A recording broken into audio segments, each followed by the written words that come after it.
Hi students, आज मैं आप लोगों को क्लास 9th की हिंदी पाठ्य पुस्तक क्षितिज के कबीर दास की शब्द के बारे में बताऊंगा। इससे पहले मैं कबीर दास के साखियाँ के बारे में बताया था, उसका अर्थ बताया था। कबीर दास की जीवनी के बारे में भी बताया था। कबीर दास का पहला शब्द में बाह्य आडंबरों का विरोध एवं अपने भीतर ही ईश्वर की व्याप्ति का संकेत है, तो दूसरे शब्द में ज्ञान की आंधी के रूपक के सहारे ज्ञान के महत्व का वर्णन किया गया है। कबीर दास कहते हैं कि ज्ञान की सहायता से मनुष्य अपनी दुर्बलताओं से मुक्त हो सकता है। अब मैं कबीर दास की एक एक शब्द पढ़ूंगा और उसका भावार्थ भी बताते जाऊंगा। कबीर दास का पहला शब्द है, मोको कहाँ ढूंढे बंदे, मैं तो तेरे पास में, ना मैं देवल ना मैं मस्जिद, ना काव्य कैलाश में, ना तो कौनो क्रियाक्रम में, ना ही योग वैराग में, खोजी हो तो तुरंत मिली हो पल भर की तलाश में। कहे कबीर सुने भाई साधो सब सांसों की सांस में। अब इस शब्द का भावार्थ सुने, ध्यान से सुनेंगे। इन पंक्तियों में कबीर दास जी ने बताया है कि मनुष्य ईश्वर को ढूंढने के लिए चहु ओर यानी चारों ओर भटकते रहते हैं। कभी वो मंदिर जाते हैं, कभी मस्जिद जाते हैं, कभी कावा की यात्रा करते हैं, कभी कैलाश जाते हैं, लेकिन ईश्वर की प्राप्ति उन्हें नहीं हो पाती है। वह ईश्वर को पाने के लिए पूजा पाठ, तंत्र मंत्र का सहारा लेते हैं, जिसे कबीर दास ने महज आडंबर कहा है। इसी प्रकार वह अपने जीवन का सारा समय गुजार देते हैं,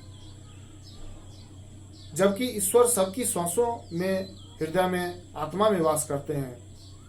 यदि मनुष्य सच्चे हृदय से, सही आस्था और विश्वास से ईश्वर को ढूंढे तो उन्हें ईश्वर पल भर में ही मिल सकते हैं, क्योंकि ईश्वर तो संसार के कण कण में बसते हैं। अब मैं शब्द का दूसरा भाग पढ़ता हूं। संतो भाई आई ज्ञान की आंधी रे, भ्रम की टाटी सबे उड़ानी, माया रहे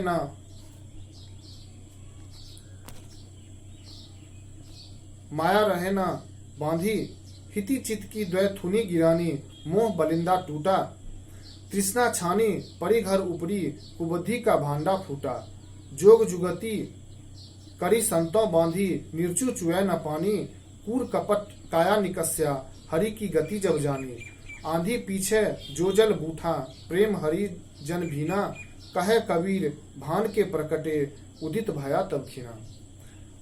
अब इसका भावार्थ सुनते हैं।